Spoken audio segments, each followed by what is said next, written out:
大家好，我是大叔阿斗。鸡汤看似简单，炖好却很难，可不是什么食材都可以乱加的，加了反而毁了一锅汤。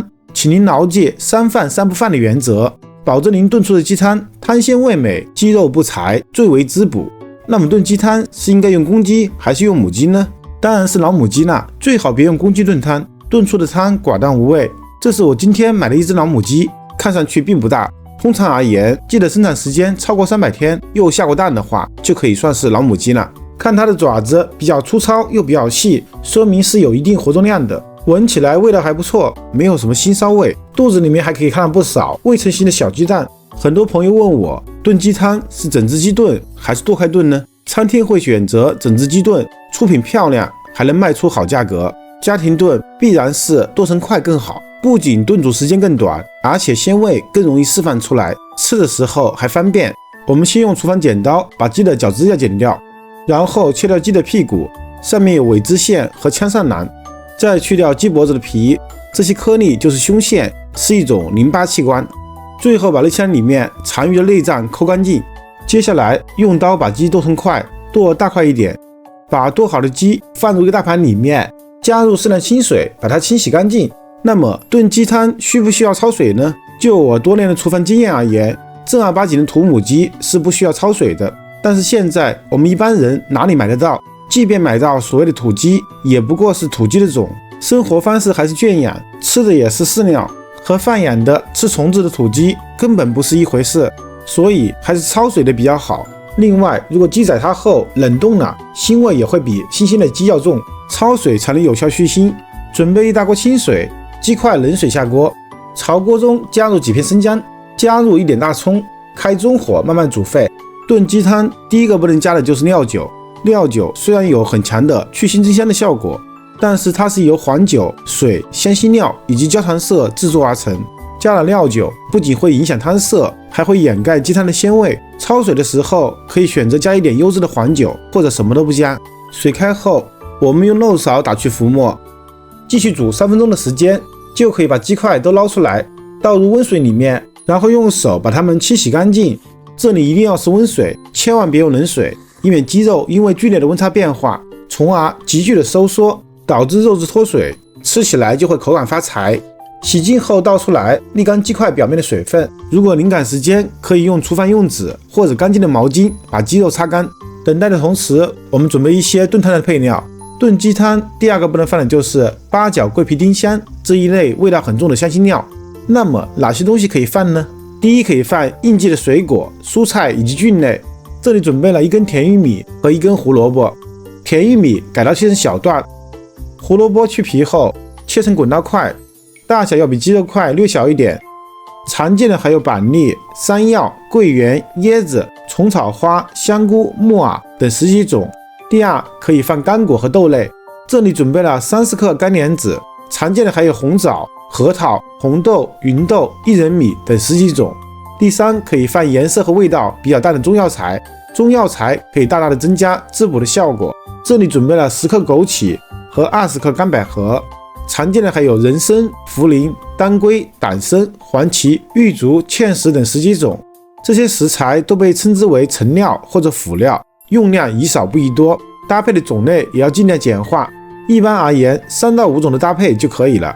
有些食材之间并不搭配，品种多了反而不合适。经过排列组合，有数百种搭配可供大家选择。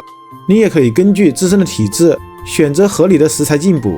鸡肉沥干水分后，我们朝锅中加入一点油，油热后下入生姜片和大葱段，煸炒出香味。接下来下入全部的鸡块，开中火不断的翻炒，把鸡块炒干炒香，炒出内部的水汽。随着水汽的挥发，会带走鸡肉的腥味，一直炒到鸡块表面微微焦黄，散发出浓郁的香味的时候，我们就可以加水了。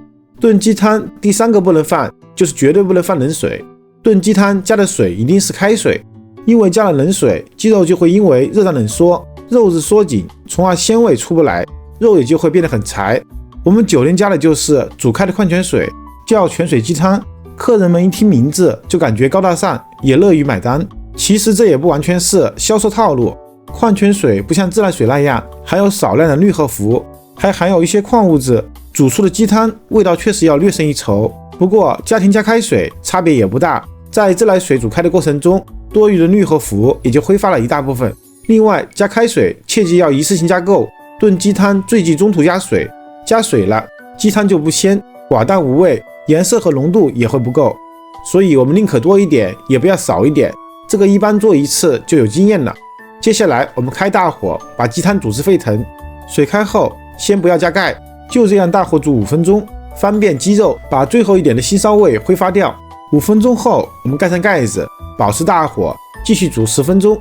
经过15分钟的大火炖煮，母鸡的油脂渗出溶进水里，在剧烈的沸腾中被转成小粒，然后被游离蛋白质包裹，形成悬浮液。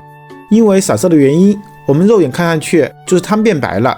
我们厨师的行话就是旺火煮浓汤，小火煮清汤。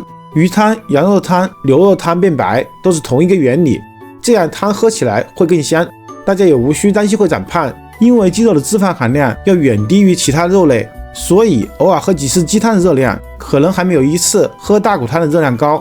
等汤色变得奶白后，我们加入全部的莲子和百合，再加入全部的玉米，先什么都不加把汤煮白，再加入配料一起炖煮。这是炖汤的一种非常实用的技巧，如果提前加了配料，汤就很难煮白了。接下来我们换一个砂锅炖鸡汤，还是用砂锅比较好，砂锅通体浑厚，升温均匀，圆圆的大肚子会让汤汁呈现上下循环翻滚，从而让食材不易糊底，炖出的鸡汤味道更醇厚。等到砂锅里的汤沸腾后，我们盖上盖子，调成最小火炖1个小时。这个时间只是一个参考，因为母鸡越老的话，炖煮的时间就越长，一般在1个小时到2个小时之间。1个小时的时间很快就到了，我们打开盖子，把胡萝卜放进去，然后继续焖煮20分钟。20分钟后，我们打开盖子，倒入全部的枸杞，根据个人口味加入适量的盐。不管您炖什么汤，盐一定要最后放，如果放太早，会让鸡肉的蛋白质不易溶解，鲜味也就释放不出来，汤色发黑，浓度也不够。给盐后就关火，继续焖10分钟。砂锅里余温会持续沸腾几分钟，把盐融化并把枸杞煮熟。枸杞不耐高温，要想保留营养，一定不能久煮。时间到，我们再次打开盖子，一股香气扑面而来，整个房间都是浓郁的鸡汤香味。这样炖出的鸡汤，汤鲜味美，没有一丝腥味，汤的味道非常醇厚，越喝越想喝。鸡肉吃起来肉质细嫩，软嫩脱骨，香甜入味，越吃越想吃。即便经过长时间炖煮，鸡肉还是很有营养的。鸡汤作为国民最喜爱的滋补第一汤，在每个人的心目中都会有特殊的回忆。我是大厨阿斗，感谢您的观看，留言区有详细的配方表，方便您截图保存。如果您也喜欢我的视频，请您关注、点赞、收藏、转发给更多的人。